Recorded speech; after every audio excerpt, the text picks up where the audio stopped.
Okey, bagaimanakah nak tunjuk kepada murid-murid semua bagaimanakah faktor ekonomi dan juga faktor sosial ini mempengaruhi pembandaran.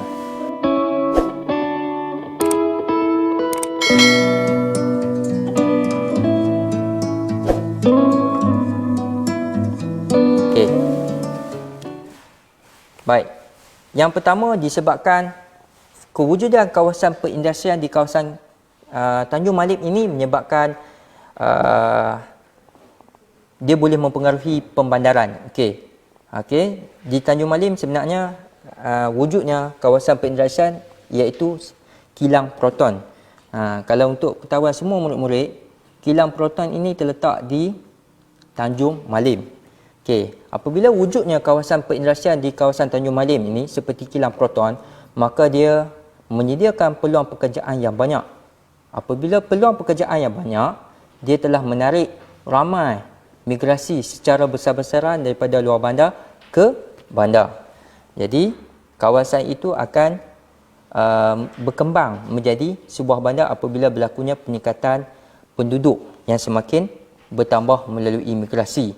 Dan juga kewujudan pusat pendidikan di kawasan Tanjung Malim ini akan menyebabkan dia boleh mempengaruhi proses pembandaran. Okey, iaitu kewujudan pusat pendidikan seperti Universiti Pendidikan Sultan Idris. Okey, sebenarnya UPSI ini sebenarnya dia adalah asalnya dia panggil SITC, Sultan Idris Training College, yang telah wujud pada zaman British, tetapi selepas kemerdekaan kerajaan mengambil alih, kerajaan mewujudkan SITC ini sebagai institut pendidikan guru dan akhirnya dinaikkan taraf sebagai taraf universiti dan kita kenali sebagai Universiti Pendidikan Sultan Idris. Akibat kewujudan ataupun peningkatan taraf institusi pengajian tinggi ini daripada institut kepada universiti, maka dia menjadi satu perkembangan pendidikan yang amat pesat menyebabkan berlakunya penghijrahan migrasi, iaitu sama ada peluang pekerjaan ataupun peluang melanjutkan pelajaran yang menyebabkan penghijrahan masuk secara besar-besaran. Dah tadi kawasan perindustrian dia menyediakan peluang pekerjaan yang banyak, telah menarik minat ataupun telah menarik migrasi daripada luar bandar ke bandar ke kawasan Tanjung Malim ini. Ditambah pula dengan kewujudan pusat pendidikan, maka dia jadi semakin banyak kemasukan daripada kawasan luar ke Tanjung Malim ini dan dia akan mempengaruhi proses pembandaran. Dan kesan daripada itu juga berlakunya peningkatan jaringan pengangkutan serta kemudahan pengangkutan awam di sekitar kawasan Tanjung Malim. Okey, kalau kita lihat dahulunya Tanjung Malim ni dia ada jaringan pengangkutan jalan kereta api, tetapi disebabkan perkembangan proses kawasan Tanjung Malim ini semakin berkembang, maka kerajaan meningkatkan jaringan pengangkutan dan kita tengok sekarang ni Tanjung Malim telah ada perkhidmatan ETS yang melalui kawasan Tanjung Malim dan juga perkhidmatan komuter yang menghubungkan Tanjung Malim dengan Bandaraya Kuala Lumpur. Okey. Selain daripada kemudahan jaringan pengangkutan, dia ada pembinaan lebuh raya yang pada asalnya iaitu lebuh raya Utara Selatan. Dia juga telah meningkatkan akses ataupun darjah ketersampaian yang tinggi untuk ke Tanjung Malim. Selain daripada kereta api juga kita ada perkhidmatan bas dan juga teksi di kawasan Tanjung Malim. Okey. Dan faktor ekonomi juga dia menyebabkan kawasan Tanjung Malim ini berkembang menjadi kawasan perniagaan, iaitu terdapatnya peningkatan ataupun pembukaan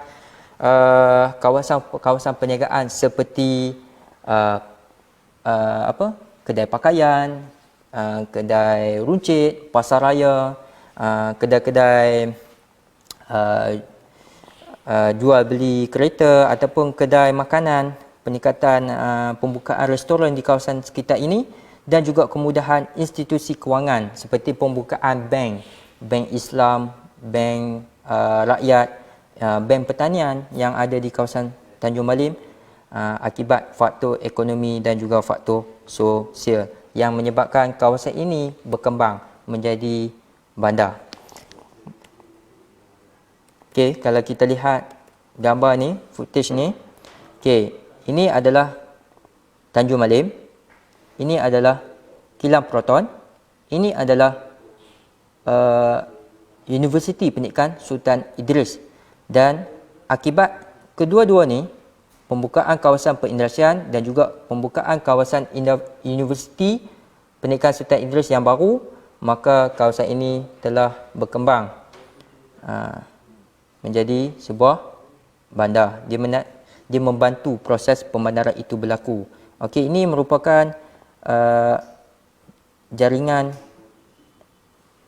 pengangkutan iaitu Lubang Raya Utara Selatan dan juga landasan kereta api. Jadi nampaklah faktor ekonomi dan juga sosial ini mempengaruhi perkembangan bandar. Tapi cikgu ambil contoh ni perkembangan bandar di Tanjung Malim. Okey. Okey, kita jawab sedikit soalan. Apakah faktor yang mempengaruhi proses pembandaran di Malaysia? Okey, apakah faktor yang mempengaruhi proses pembandaran di Malaysia? Okay, jadi ingatlah, faktor tadi cikgu bahagikan kepada 3 faktor besar tu, iaitu yang pertama faktor ekonomi, yang kedua faktor sosial, yang ketiga faktor kerajaan.